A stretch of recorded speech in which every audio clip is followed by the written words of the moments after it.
So, what does it mean when someone decides to take a backseat in the project? It means they choose to have less involvement, responsibility, or control than they might otherwise. They are stepping back from a leading or highly active role, allowing others to take the initiative or manage things. It's about voluntarily reducing one's influence, often to observe, support, or simply ease their own workload.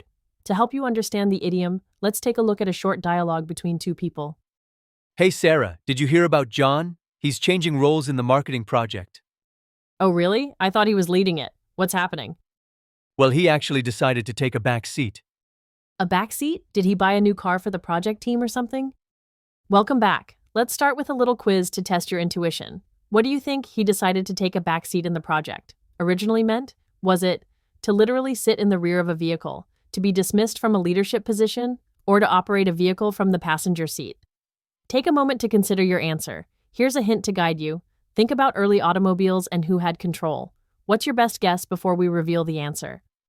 The correct answer is to literally sit in the rear of a vehicle. This idiom, to take a back seat, emerged from the early 20th century with the popularization of automobiles. It referred literally to a passenger sitting in the back seat, allowing someone else to drive and take control. This clear visual of relinquishing the steering wheel and the primary role quickly transitioned into a metaphor for yielding leadership or reducing active involvement in any situation.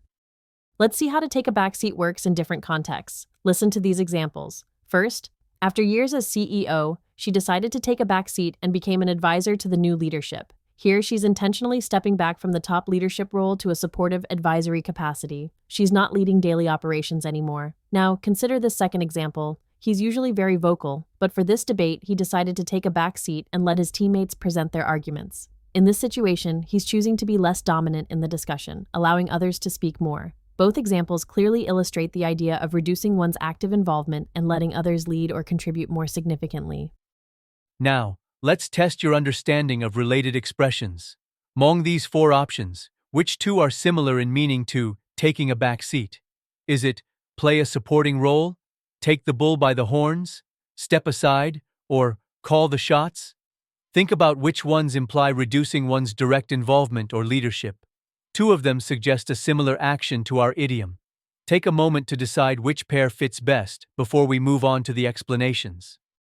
The two similar expressions are play a supporting role and step aside.